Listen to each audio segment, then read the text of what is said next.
I'm Julia Sondu, showing you where development is happening. Please come and join us. Nnamdi Kanu, born the 25th of September 1967, is a Nigerian pro-Biafra political activist who is also a British citizen. He is the leader of the indigenous people of Biafra, IPOB. Nnamdi Kanu, Nnamdi Kanu, Nnamdi Kanu,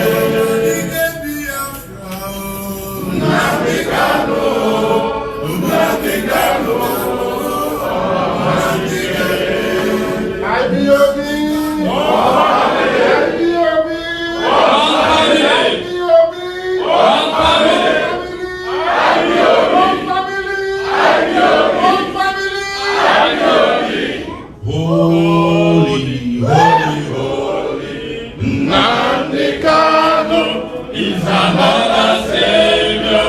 Kanu founded IPOB in 2014. The main aim of IPOB is to restore the separatist state of Biafra, which existed in Nigeria's eastern region during the Nigerian Civil War of 1967 to 1970. Feeling threatened by the central government, eastern Nigerian leaders, mainly ethnic Igbos, declared the succession of their region from Nigeria and the formation of the state of Biafra in 1967. This event happened after significant political and ethnic violence in Nigeria, which had included anti-Igbo pogroms in northern Nigeria. The central government refused to recognize Biafra, resulting in the Nigerian Civil War, which lasted 3 years and led to the deaths of some 3 million people. The war ended as the Biafran armed forces surrendered to the Nigerian Federal Force in 1970, and the war declared no victor, no vanquished. Kanu was born the 25th of September 1967 in Isiama Afara Ukwu, Umuahia, Abia State, within the claimed territory of the Republic of Biafra a few months after it had declared independence from Nigeria. His father is Ez Israel Okwu Kanu, JP, and his mother, Ugos Nen Kanu. He attended Library Avenue Primary School and went to Government College Umuahia for his secondary education. He studied at University of Nigeria, in Nsukka, and moved to the UK before graduating.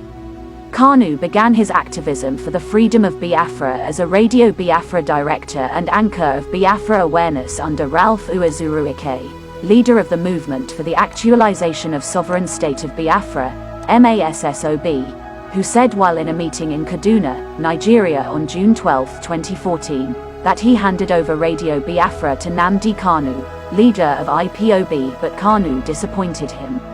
Radio Biafra, however, was established by the defunct Biafran government in 1967 with the aim of championing the Biafran cause. Kanu was a relatively obscure figure until 2009 when he started Radio Biafra, a station that called for an independent state for the Igbo people and broadcast to Nigeria from London. In 2014, he founded IPOB. On the 18th of October 2015, it was reported that Kanu had been arrested in Lagos State by Nigeria's secret police, the Department of State Services, DSS. Kanu had told his solicitors that on the 14th of October 2015, he was arrested by the agents of the federal government of Nigeria, the State Security Service, SS, in his hotel room at the Golden Tulip Essential Hotel Ikeja, Lagos State. The solicitors in a press briefing said, between 14 and the 17th of October 2015 their client's whereabouts were unknown until the 18th of October 2015, when the press media broke the news of his arrest and detention by the SS in Abuja. The news of the arrest of Kanu generated protests across Delta State, Enugu State, Rivers State, Cross River State, Abia State, Imo State, Akwa Ibom State, Bayelsa State and Anambra State. On the 19th of October 2015, it was reported that Nnamdi Kanu had been granted bail after a secret arraignment at Magistrate Court, Wuse 11. However, the bail seemed controversial, and there were claims the DSS announced the bail only to calm the angry people of Biafra. The Magistrate Court 1 sitting in Abuja on the 18th of November 2015 ordered the Department of State Services, DSS, to produce Kanu at the court on the 23rd of November 2015.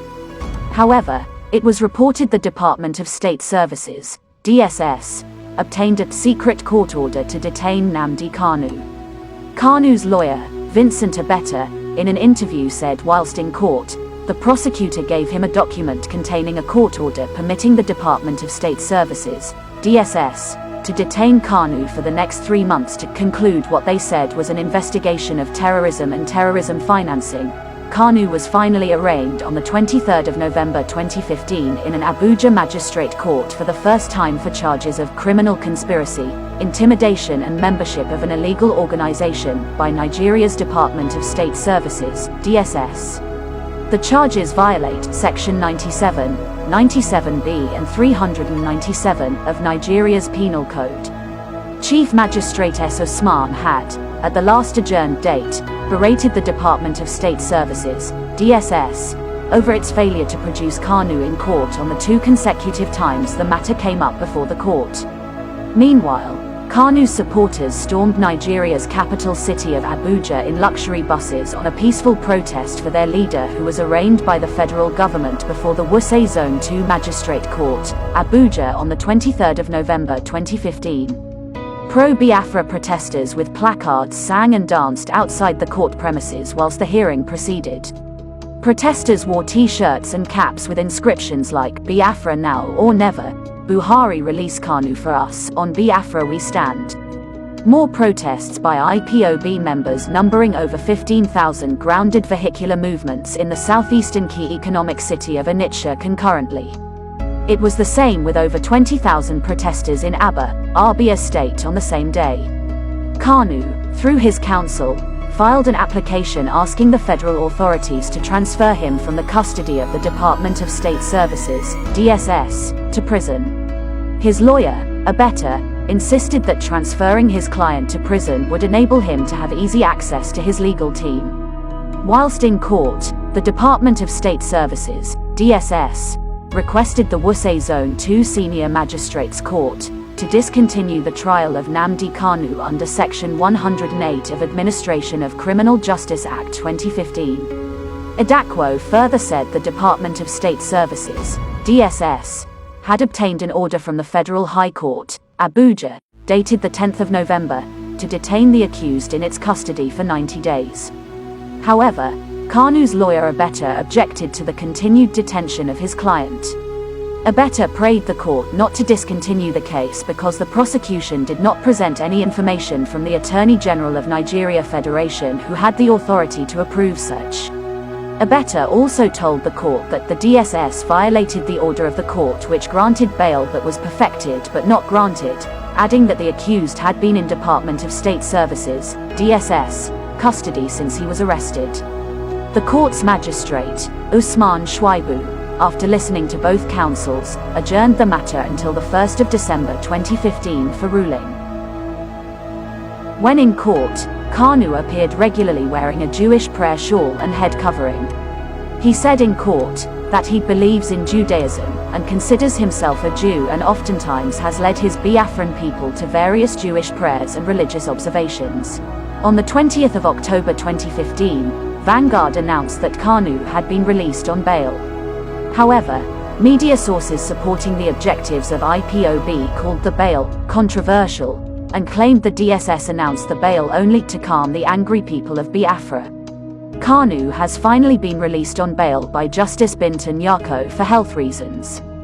Kanu disappeared from public view after his home was raided by the Nigerian military in September 2017. An event which led to the deaths of 28 IPOB members. Not being seen in public for over a year, there was wide-ranging speculation regarding his whereabouts, with members of the IPOB accusing the Buhari government of having abducted him. However, in October 2018, unattributed photographs and videos, apparently placing him in Israel, were widely circulated on social media, and this was later confirmed by mainstream media. Despite him resurfacing, his exact location and living place continued to remain unclear over the next years. In an interview in June 2017, Kanu demanded bullets and guns from a group of US-based Nigerians for self-defense against the incessant attacks on Igbos by the Fulani herdsmen which were currently reoccurring in Biafra lands. Kanu's pronounced strategy has been the application of civil disobedience in pressing home his demand for the freedom of his people. In various air broadcasts, Nnamdi Kanu stated how his adoption of Martin Luther King Jr. and Mahatma Gandhi's forms of civil disobedience will lead to the restoration of Biafra. In an interview granted to Newsweek, Nnamdi Kanu opined his belief in the teachings of Martin Luther King Jr. and Mahatma Gandhi. "I hope that what we are looking for can be accomplished peacefully. I am an advocate of passive resistance. Gandhi and Martin Luther King tried it to very good effects, so why should it not work in our case?" Prior to the 2019 presidential election, IPOB had threatened to boycott the election. According to the leader of IPOB, Nnamdi Kanu, the boycott, is a multifaceted approach. It is civil disobedience, passive resistance. It is an expression of our resentment of Nigeria and what it represents. His position on election boycotts was widely criticized by local Nigerian politicians who argued to the contrary. On the eve of the election, Nnamdi Kanu lifted the boycott position and urged Biafrans to participate in the election, after which he described as his condition is signed, sealed and delivered. His shift was received in different quarters as being open to the appeal and opinions of others. In December 2020, Kanu announced that IPOB had organized the Eastern Security Network, ESN, which was supposed to defend southeastern Nigerians from bandits and armed Fulani herders. Kanu later gave all the governors of southeast Nigeria 14 days to ban open grazing, threatening to deploy the ESN to enforce a ban if the authorities did not do so. The Nigerian government regarded the formation of a non-state sanctioned paramilitary organization as unacceptable and moved to suppress the group. The situation escalated in January 2021 when the Nigerian military was repelled in an attempt to expel the ESN from Olu, Imo. Before another offensive was launched, Kanu ordered the ESN to withdraw to the bush, temporarily ending the confrontation. The Nigerian Army and Air Force renewed hostilities on February 18 by launching a military offensive against the ESN. The next day, IPOB declared that as of the 18th of February, a state of war had existed between Nigeria and Biafra. IPOB and other Biafran separatist groups consequently began to mobilize and fight the security forces across several southern Nigerian states. Despite this, Kanu maintained that IPOB was interested in a non-violent solution of the conflict and that ESN was supposed to fight bandits, not the Nigerian security forces. Regardless, Nigerian authorities designated IPOB as terrorist organization and claimed that Kanu was inciting violence. On June 27, 2021, Kanu was arrested in Kenya or possibly another location by Interpol and extradited to Nigeria, where he is supposed to face trial. Kanu's brother claimed that he had been arrested by the Kenyan police. Kenyan High Commissioner Wilfred Makij refuted this claim, stating that Kenyan authorities had not been involved in the arrest and challenged anyone to present evidence proving otherwise.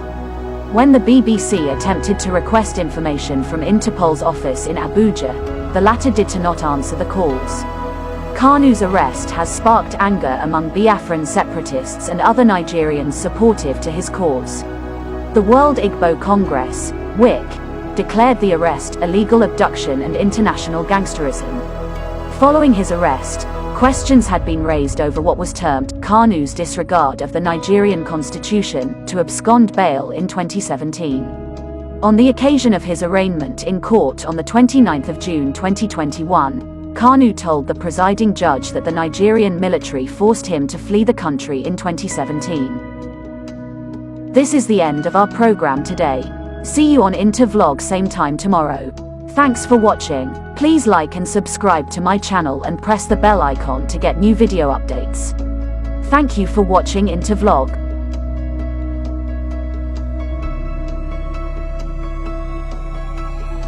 Thank you.